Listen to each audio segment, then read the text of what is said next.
On December 7, 1941, Japan launched a surprise attack on Pearl Harbor, a naval base in Hawaii.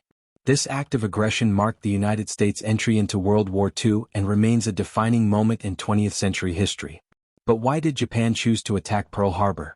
The reasons are rooted in strategic, economic, and geopolitical factors. Rising tensions in the Pacific. In the decades leading up to World War II, Japan pursued aggressive territorial expansion to secure natural resources and establish dominance in Asia and the Pacific. Its invasion of China in the 1930s and later its occupation of French Indochina brought Japan into conflict with Western powers, particularly the United States. The U.S. opposed Japan's expansionist policies and responded by imposing economic sanctions, including freezing Japanese assets and halting exports of oil, steel, and other critical resources. For resource-strapped Japan, heavily reliant on imported oil, these sanctions threatened its military and economic survival.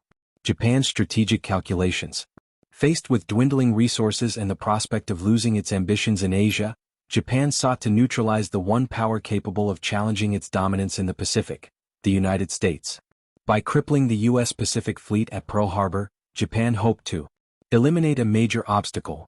Destroying American battleships and aircraft carriers would delay U.S. intervention and give Japan free rein to expand in Southeast Asia.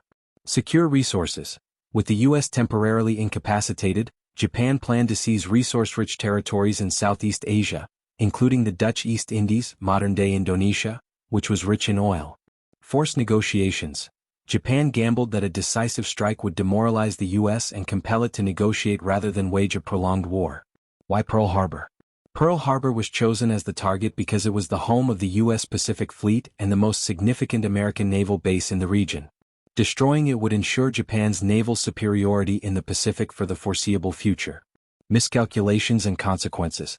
While the attack achieved tactical success, sinking or damaging 8 battleships and destroying over 300 aircraft, it failed in several key ways. Missed targets. The U.S. aircraft carriers, a crucial part of modern naval warfare, were not present at Pearl Harbor during the attack. Underestimating U.S. resolve. Instead of forcing negotiations, the attack galvanized American public opinion and unified the nation against Japan. Economic and military might. The U.S. industrial capacity and resource access far outmatched Japan's, making a prolonged war unsustainable for the Japanese.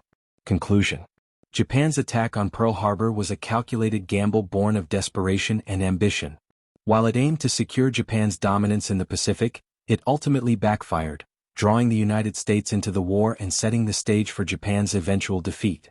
The attack serves as a stark reminder of the dangers of misjudging an adversary's strength and resolve.